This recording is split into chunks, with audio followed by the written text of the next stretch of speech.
Chers auditeurs, bonjour. Aujourd'hui, nous sommes avec Bernard Werber. Bonjour Bernard. Bonjour. Nous allons parler de ces deux ouvrages parus en 2022, Mémoire d'une fourmi et La Diagonale des Reines.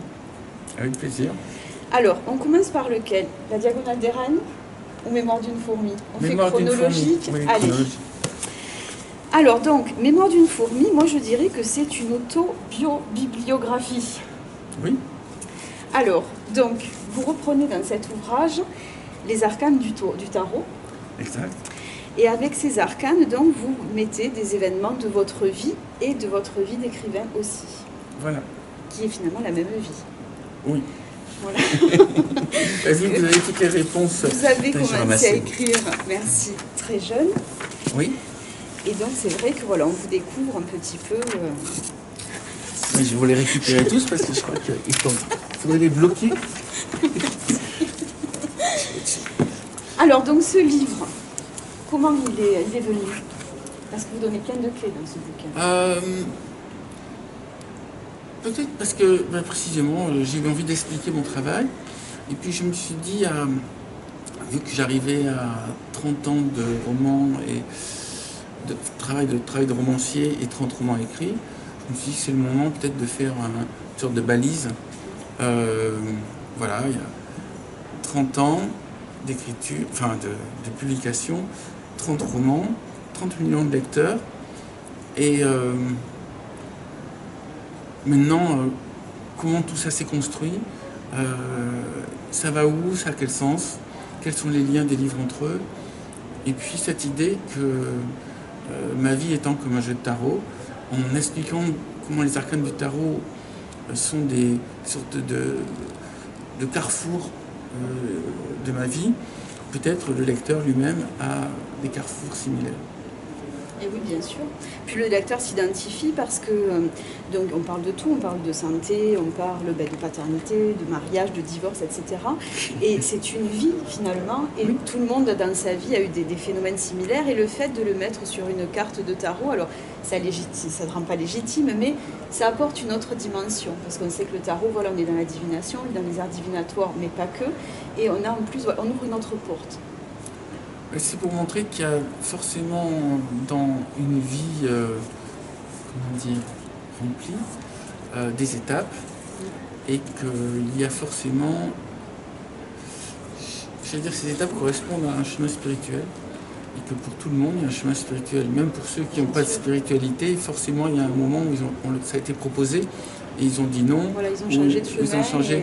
mais on revient toujours sur le dans chemin. toutes les vies, il est proposé une forme de spiritualité. Et après, on en a conscience, on n'a pas conscience. Alors, moi j'ai beaucoup aimé l'aspect transgénérationnel aussi, puisque quand vous nous parlez, donc il y a l'errance dans votre famille, il y a eu cette errance, et vous, jeune, vous ne pouviez plus bouger. Oui. Et donc c'est vrai que chez moi il y a eu de l'errance et moi je suis grosse. Donc c'est vrai que voilà, on a tous des paramètres transgénérationnels, finalement on a notre héritage aussi, en plus de notre karmique, et je trouve que c'est... Je hoche la tête, mais vous n'êtes pas grosse. Hein. C'est votre vision, mais... Je ronde alors. Vous êtes adapté. C'est-à-dire que par rapport à une ossature, je ne vais pas développer le truc, mais par rapport à une ossature, il y a un corps qui est fait pour une ossature. Donc vous avez une ossature de naissance et vous êtes dans votre ossature. Après, c'est pas vous qui avez choisi. Oui, bien sûr. Comme ça. Ça veut dire que je suis adaptée. Mais moi, ce qui m'immobilise, c'est une maladie qui touche les articulations, qui s'appelle la spondylarthrite ankylosante. Quelque part, ça fait partie du truc que j'ai eu à ma naissance. Oui. Il faut que je fasse avec. Oui, voilà, c'est votre. Il faut que je trouve la vie par rapport au corps que j'ai reçu. Et finalement, vous l'avez très bien trouvé, vous le dites très bien dans cet ouvrage. Voilà, vous avez trouvé un métier qui vous permet d'adapter votre emploi du temps. Vous pouvez faire du sport, parce que vous en avez besoin. Vous pouvez écrire autant de temps que vous le voulez. Alors, c'est très régulier quand même, vos horaires d'écriture. D'ailleurs, je viens de m'arrêter d'écrire. Et oui, je vous ai frustré, je suis désolée. Non, mais vous m'avez demandé ça si gentiment. Voilà. Ou juste pas vrai, je le harcèle depuis hier. Je sais que mes personnages se sont arrêtés à une situation terrible. Et du coup, ça me crée une sorte de tension. Je me dis, après l'interview, il faut vite que je me rappelle où ils en sont pour arriver à les faire évoluer dans une direction rigolote. Alors. Non. Je suis là. Bon, ils se mettent en pause. Voilà, il se met en pause. Voilà. Mais si vous savez la situation à laquelle j'ai laissé, c'est dingue. Ah, vous allez nous mettre de l'eau à la bouche là, du coup, on va attendre Je vous le montrerai prochain. tout à l'heure. Ah, avec grand C'est pas le plaisir. prochain. Ah. Donc le prochain, j'ai déjà rendu une D'accord. version, donc celui de 2023 qui sort le 1er octobre 2023. Là, je suis en train d'écrire celui qui sortira en octobre 2024, Ouh là là là là. qui est la suite de la prophétie d'Isabelle. Ah, très bien. Bon. Alors, je l'ai écrit, ça veut pas dire que ce soit publié. Parce que des fois, j'écris des livres qui Et ne oui, sont pas bien publiés. sûr. Oui. Ah oui, on ne peut pas tout publier. Il y en a qui sont faits pour être Puis des fois, je gardés, m'aperçois que ça ne fonctionne pas. Donc, je me lance sur un projet. C'est comme vous construisez une maison, vous apercevez qu'elle penche un peu. Bon, on va laisser tomber, on va vous construire une autre qui est droite. Mais des fois, bon, c'est pas... Donc voilà, alors, vous parlez de l'écriture de vos romans et vous inspirez des formes géométriques. Oui. Donc on a la cathédrale d'Amiens, qui est ma cathédrale préférée, puisqu'elle est très très Ah bon belle. Peu de gens le connaissent. J'ai vécu un an à Amiens, après j'ai fait ma première année de fac à Amiens, et vraiment la cathédrale c'était une belle découverte. En plus c'était au tout début où ils faisaient les illuminations, donc c'est vraiment très beau. Donc voilà, et c'est vrai quand on rentre dans cette cathédrale, ensuite vous nous parlez de l'arbre des séphirotes, donc on a toujours, voilà, et puis il y a une forme à trouver, donc je tenterai la forme peut-être que j'ai trouvée. On gagne quelque chose. Une porte vers le paradis, oui, rien de plus. J'espère que je vais trouver alors. Donc ensuite, il y a beaucoup la transmission est très importante dans cet ouvrage, dans l'autre aussi d'ailleurs. Donc là, vous nous parlez des échecs qui vous ont été transmis par votre père. Vous avez transmis l'écriture à votre fils, et vous faites aussi des ateliers d'écriture. C'est important pour vous la transmission. C'est ce qui nous permet d'expliquer pourquoi on est né. C'est une phrase de Lévinas qui va démarrer mon prochain livre, c'est on est là pour recevoir, célébrer, transmettre. Ça veut dire quoi? Ça veut dire, il y a un premier temps, c'est l'éducation, l'école, les parents qui nous apprennent des choses, donc il faut se nourrir de ça, comme un engrais pour que la plante pousse. Après, célébrer, on fait des fruits. Et transmettre, ces fruits doivent tomber et ils contiennent des graines pour faire pousser d'autres arbres. À ce moment-là, la vie est complète et a un sens.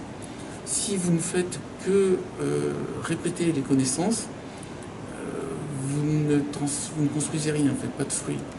Si vous faites des fruits mais qu'ils ne tombent pas et qui ne transmettent pas de graines, ça ne rentre pas dans le cycle de la vie.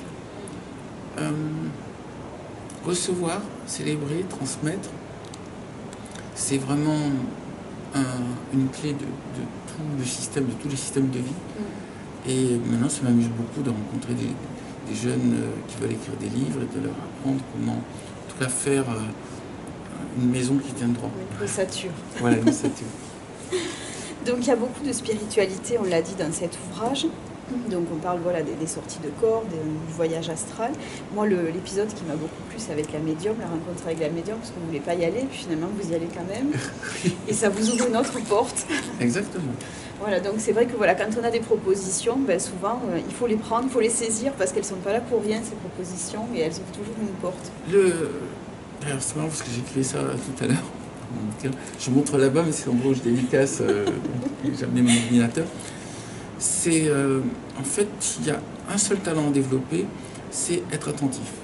C'est-à-dire que dans votre vie, par rapport à votre intelligence, votre hérédité, vos possibilités, vous allez développer quelque chose ou pas. Mais si vous êtes attentif, il y a tout qui vous envoie des signes sur ce que vous devez faire. C'est juste, il ne faut pas se dire, je sais déjà, je n'ai pas besoin des signes. Oui. On a besoin des signes. J'aime bien l'idée qu'on a un ange gardien qui en permanence nous dit ce qu'on a à faire. Il nous aide quand ça ne va pas. Et il nous signale le chemin qui va nous permettre de rayonner. Mais la lumière, quand le chemin s'éteint, il nous en allume un autre, donc il ne faut pas s'entêter à aller là où la lumière est éteinte. Il ne faut pas s'inquiéter quand il arrive ce qui nous semble des catastrophes. C'est juste un moment où on va devoir changer de chemin. Bien sûr. Alors ça fait peur à tout le monde, parce qu'on dit zut, il y avait un système qui marchait, et puis on va être obligé d'en faire un autre. Mais c'est ça, être vivant. Bien sûr. Le contraire, c'est tourner en rond et répéter tout le temps le même système. Parce qu'on reste dans un certain confort, on ferme les portes justement, et puis pour qu'il y ait de l'ombre, il faut qu'il y ait de la lumière, donc la lumière sera toujours là. Pour qu'il y ait de la lumière, il faut qu'il y ait de l'ombre aussi. Oui, mais bon, il faut qu'il y ait les deux. Alors, ben justement, je vais rebondir du coup avec la lumière et l'ombre, et je vais partir sur la diagonale des reines. Donc la diagonale. Là, il y a les noirs et les blancs. Voilà, exactement, et même dans le numéro des chapitres, puisque les chapitres sont... Ah, vous avez remarqué? oui. Vous êtes attentif. Vous êtes la première qui me signale ça. Ah, je me oui. souviens mal fou, c'était très difficile à faire. Ah non, parce qu'ils n'arrivaient pas à... J'ai même marqué sur mes petites fiches les nombres des parties. Ouais, bravo. Ouais, non, j'ai tout vu. Et d'ailleurs, à la fin, je me suis dit, en fait, ça va... Mais je ne vais pas le dire, parce qu'il ne faut pas dévoiler. Donc, voilà. Donc, la diagonale des reines, on est sur 2 personnages, 2 femmes. On les connaît enfants. Donc, il y a Monica et Nicole. Donc, une prend toujours les pions blancs, l'autre les points noirs, les pions noirs lors de leur première rencontre. Peut-être les points noirs aussi, finalement. Je n'ai pas développé cet élément. Mais donc, on les connaît enfants. Et elles ont un petit problème de comportement, les deux, finalement. Elles ont un tout petit. Donc, c'est vrai qu'elles sont submergées par leurs émotions. Et du coup, elles ont des actes qui sont vraiment... qui sont pas raisonnables, qui peuvent être très dangereux. Je ne veux pas trop dévoiler parce qu'il faut le découvrir. Il ne faut pas trop en dire. C'est votre émission. Hein, donc, ah non, c'est la vôtre. Moi, je ne suis que le pion. Donc, très vite, ces 2 jeunes filles vont apprendre le jeu des échecs, l'une par son père et l'autre par sa mère. Et alors, moi, au début, je le dis parce que c'est pas du tout ça, je me suis dit, en fait, c'est un seul personnage qui a 2 personnalités. Ah, mais ça a été fait trop de fois. C'est voilà, dans Fight Club. Parce que je me suis dit, en fait, il y a un côté, il y a le père, l'autre, il y a la mère, et puis, mais bon, voilà. Et donc, au tout début, je me suis dit, c'est peut-être ça. Et puis, pas du tout. Donc, non. Ça a été trop. Si j'avais été le premier à trouver ce truc, ok. Mais là, je crois que c'est aussi dans Mister Robot. oui. Dans plein de séries maintenant, on croit qu'il y en a 2. Mais c'est aussi dans You. Oui, voilà. Oui, donc c'est voilà. Donc, bon. Je dévoile quelque chose pour ceux qui regardent You. À la fin... on dévoile tout aujourd'hui. C'est le même. Ah, vous râlez, hein? Non. Bon. Donc, dans Mémoire d'une fourmi, vous dites « Le jeu d'échecs est un résumé de la vie ». Et c'est vrai que dans cet ouvrage, alors moi ça m'a beaucoup plu, et en fait hier j'observais sur le salon du livre de Monaco, et en fait c'est vrai, on remarque les gens, ce mouvement de foule, c'est parce que vous parlez normalement du mouvement de foule aussi, et c'est vrai que on rejoint les abeilles, on rejoint les fourmis, on rejoint tout ça, mais c'est vrai que le jeu d'échecs, j'avais jamais fait attention au jeu d'échecs, et ça m'a ouvert une autre porte aussi. Ce qui est bien, c'est qu'on a des petits personnages. Oui. Les pions, le roi, la dame, le fou, déjà les noms sont évocateurs. La guerre des étoiles, c'est une partie d'échecs. Voilà. Et oui, exactement. Alors l'écriture, j'ai beaucoup aimé le style de l'écriture. C'est différent forcément de l'autre. Donc on a la narration, mais on a les pensées de chaque personnage. Et donc le fait d'avoir leurs pensées, on se sent très proche d'eux, on se sent presque à l'intérieur d'eux, collé à eux. Et puis les pauses en chaque fin de partie avec l'encyclopédie du savoir relatif et absolu d'Edmond Wells, qui nous suit depuis de nombreuses années. Oui. Alors. C'est une question? Oui. C'est quoi votre question? Donc c'est Edmond Wells, qui est le biologiste de la saga des fourmis. Mais est-ce que c'est pas vous finalement derrière ce personnage moi je suis un peu derrière tous les personnages, y compris les personnages féminins. Je vais m'inquiéter si vous êtes derrière celui de Nicole et de Monica. Ah si, j'ai un côté, par moments j'aime bien être entouré de gens, notamment quand je fais mes spectacles, j'aime bien la foule, plus il y a de gens, plus je suis content. Et par moments j'ai vite envie de m'isoler, plus parler à personne et écrire tranquille. Là ce matin, j'arrive à un endroit où je travaille, en même temps les gens me parlent, interagissent, donc c'est en effet un dilemme. C'est frustrant. Donc ces interventions, elles ont toujours un rapport avec ce qui vient de se passer dans le récit, et donc finalement on a ce regard extérieur qui ne va pas juger mais qui va expliquer peut-être, qui va donner des explications sur le comportement du personnage. Il faut que vous parliez parce qu'il y a quelqu'un qui parle. Non, j'ai une plus jolie voix que moi. Non. Je suis au réveil, j'ai pas parlé beaucoup, il faut le temps de mise en place. D'accord. Donc 2 personnages, on a dit une blonde, une brune, une aux yeux bleus, une aux yeux gris-argent, bleu turquoise, gris-argent, une extrovertie, l'une introvertie. Les nombres des parties, donc voilà, une qui a les pions blancs, l'autre qui a les pions noirs. elles sont toutes les deux sur un chemin initiatique et elles vont passer par des voies différentes pour accéder à cette finalité. Donc une va passer par le yoga qui va être beaucoup plus centré sur elle et l'autre va passer par des transes où il va y avoir de la foule. Et elle va avoir besoin de l'autre. Et c'est vrai qu'on est sur cette ambivalence. C'est très bien résumé. Bravo. Non, non, vous avez bien compris la mécanique.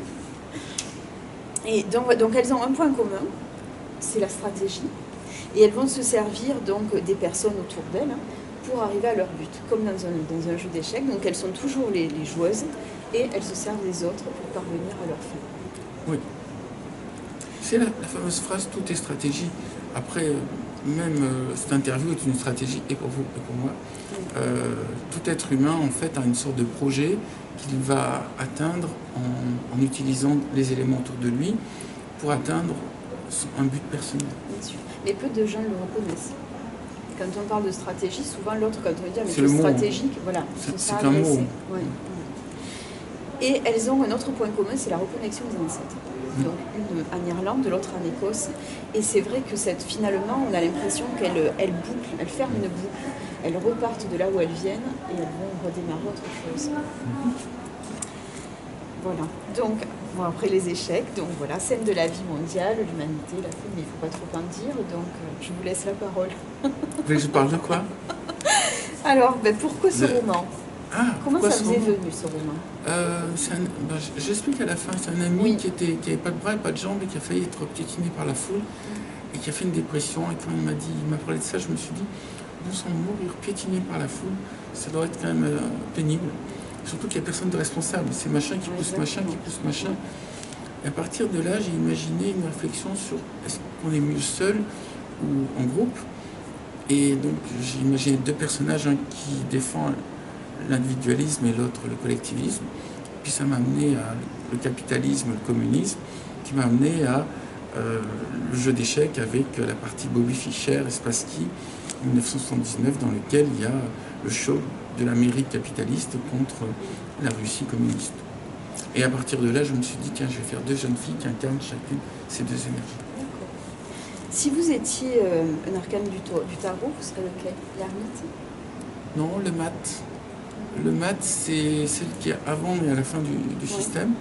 C'est une pièce qui avance avec un baluchon qui est tout le temps en déplacement.